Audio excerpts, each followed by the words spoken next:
Back for another chapter. Let's get started. Welcome back, guys, to my chapter review of One Piece chapter 1027 called Danger Beyond Imagining. Now, this chapter is a great, we just get great showings from Luffy, we get great showings from Zoro, we get great showings from Yamato, even Momonosuke. We get great showings about everybody except They ask you how you are, you just have to say that you're fine when you're not really fine, but you just can't get. okay. Maybe that's not Sanji, right? But we'll get to it. We'll get to that part where we ask what's going on in that fight or these fights that are upcoming, right?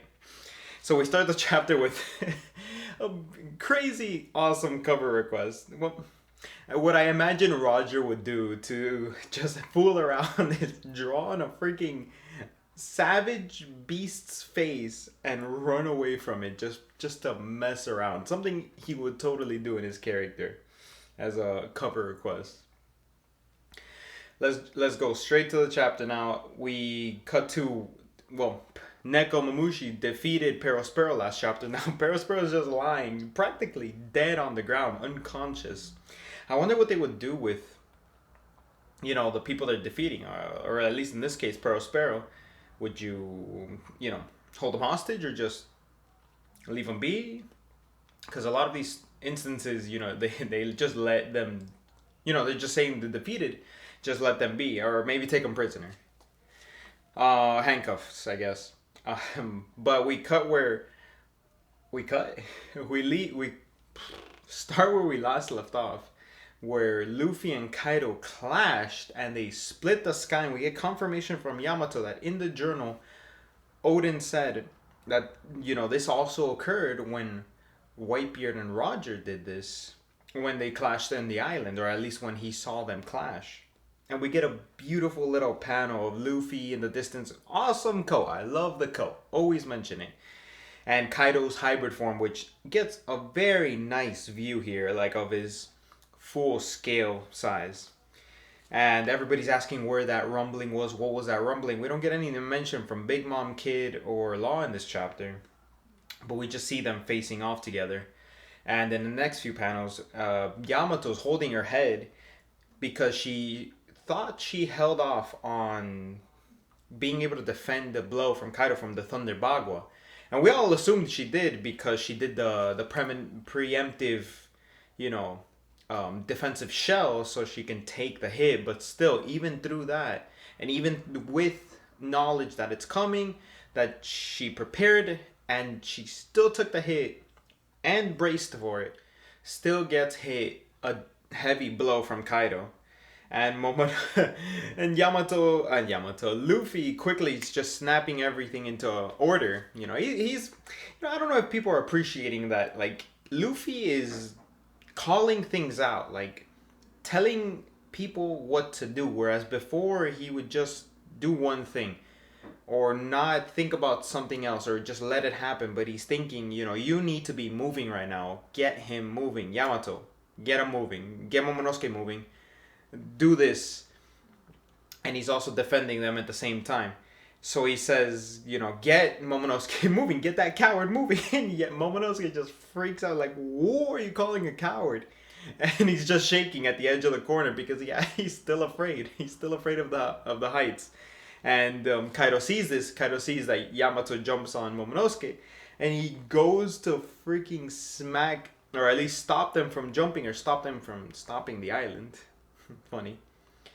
And you have to Momonosuke's in stuck between a rock and a hard place, right? So he has to pick one of the lesser evils, and it's either jump and fall or face Kaido.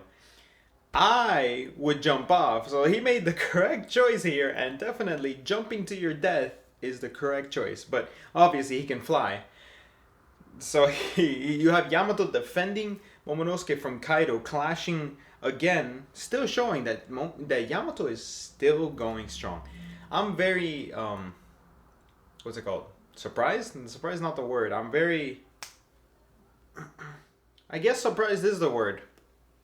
that Yamato is very strong. Yamato is still holding her own, even versus like Kaido, even after fighting for who knows how long on the rooftop.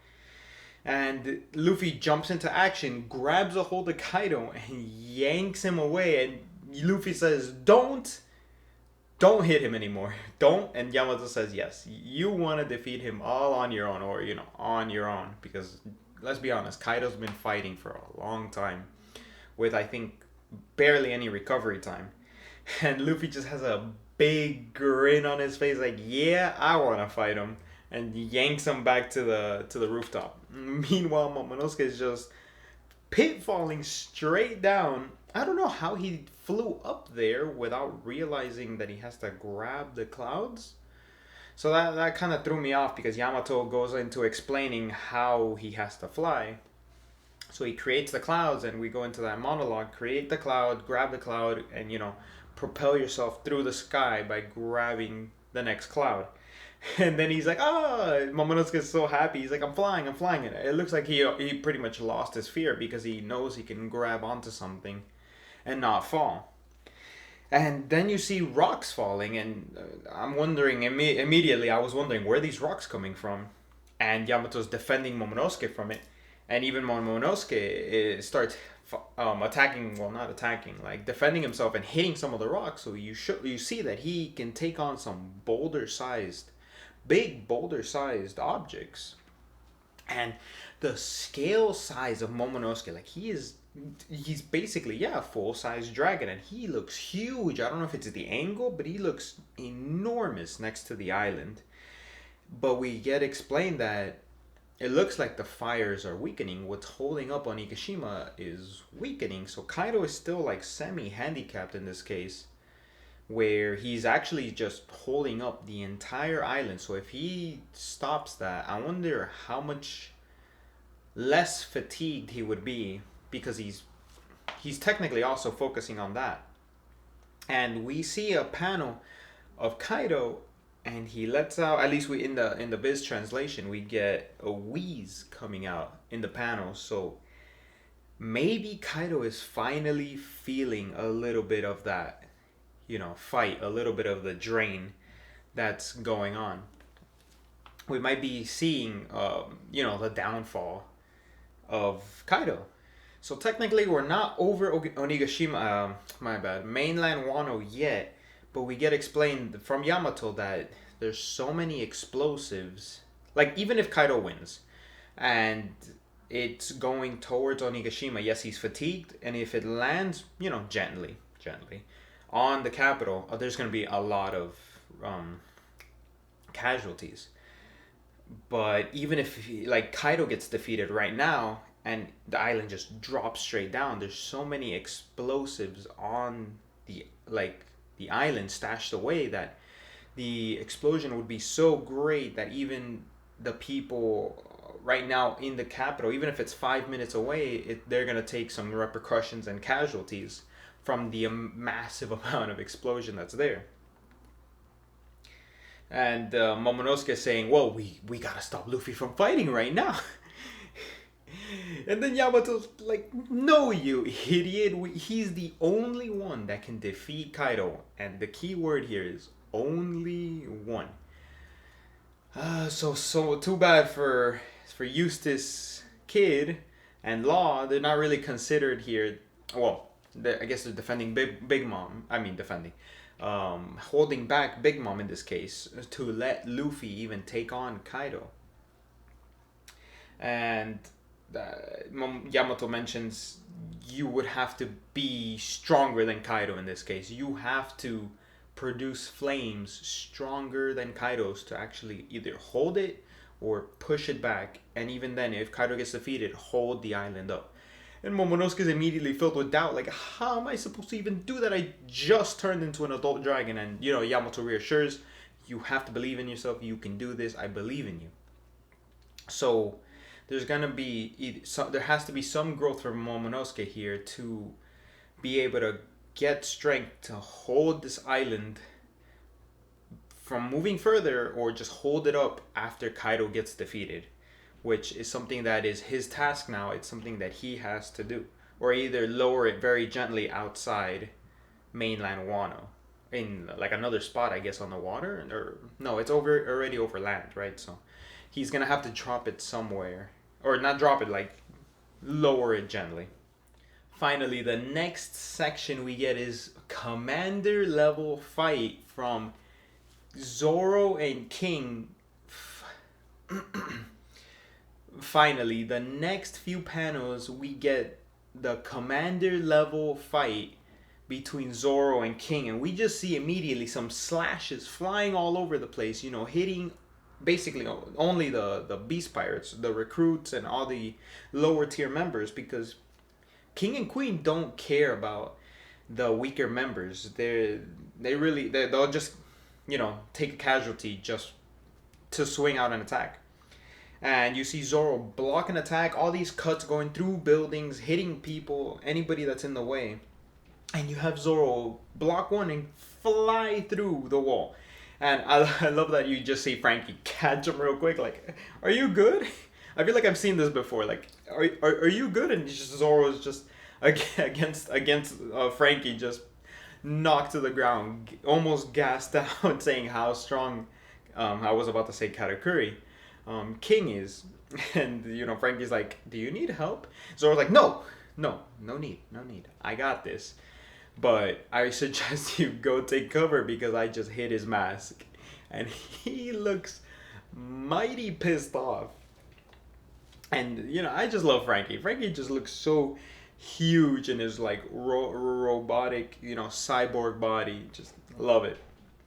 And I love in this next panel how we see King coming in with this, like, hybrid form. His hybrid form is pretty cool. I really like it. Is the pterodactyl wings are like his arms, and he, like, when he stands up, his wings bend up and they look like blades. They look so cool. I love it. And I was asking, I'm like, okay, Queen's there, King's there. Where's Sanji in this instance? I just see. They ask you how you are, you just have to say that you're fine when you're not really fine, but you just can't get. You know, I don't think that's Sanji, okay? I don't think that's Sanji, but man, it doesn't look good. Where's Sanji? I want to see the Queen versus Sanji fight. I really want to see what Sanji can do with that raid suit on. And it looks like Queen entered, you know, left hybrid form and went into full Zoan form. But yeah, there was an instance where the Beast Pirate recruits, the lackeys, I guess, they're saying nobody's seen King's face. That's why he looks so pissed, because somebody damaged his mask, and Zoro damaged his mask. And I love King's fighting style because it's basically brute force. He just brute forces and jumps and dashes towards Zoro, and brute forces an attack, while Zoro tries to match it and counter with his own, but he just gets swung flying. He gets sent flying through another wall, and then immediately King follows up with more strength, more speed, and he throws him off the island, hits him again, throws him off the island, and Zoro realizes he's falling. And then I read a comment, okay, and it made me crack up, because it looks like he's falling, and then he just up B's Super Smash Bros. Style attacks one way and then flies the other, because he created a sonic boom to propel himself upwards. Last panel we get is Zoro bouncing back onto the land, and then it looks like King went back to normal human form, or Lunarian form. We're assuming he's Lunarian, right? He just drops right next to King, and he's just mentioning, you know, that was so cheap of you. Show a little respect. I know I can't fly, but, like, at least let me die in a fight, or let me die by a sword. And then King mentions, you know, same to you, or same goes to you. I don't know if he wants to get defeated by a samurai also, but we do see that Zoro's attack did connect, and it chipped off another piece of the top of his mask or helmet. And people are saying, well, I don't know. We don't know what color his hairstyle is or the color of his skin tone. because we're assuming he's a different species, or at least we're saying he's Lunarian, right? Because Big Mom mentioned he's one of the species that she doesn't have. I think that was the implication, right? And people are throwing, oh, he probably has blue hair. Or, we don't know if that's blonde hair, white hair. Well, hopefully we get a little bit more introduction to that. But yeah, there's a no break next week, which is great news for the chapter. And honestly, pretty good chapter. It's kind of a build up. I would hope that next chapters we get the fight between the commanders, maybe a little diversion somewhere else. But I'm assuming Oda would go into the fight between Sanji and Queen next, so that has its own half chapter. So we get again a little bit of Luffy on the rooftop, Sanji, and then we get the other half where Queen and Sanji are fighting, and then we might get, well, that's different chapters, but hopefully we get a chapter dedicated to, we'll probably get a chapter dedicated to the King and Zoro fight to see where it finishes, Queen and Sanji fight to see where it finishes, and then we're left with possibly, well, we have to see what Hiyori is doing, which, well, Hiyori, Orochi. What Orochi is doing, who he meets, which I would theorize it's Hiyori who's gonna fight Orochi. We might get that. And then Luffy versus Kaido. But people are assuming that Wano would end by the end of this year, maybe early next year. But that's the chapter review from me, guys. Hope you enjoyed. Please leave a like, comment, subscribe, and I'll see you for the next one.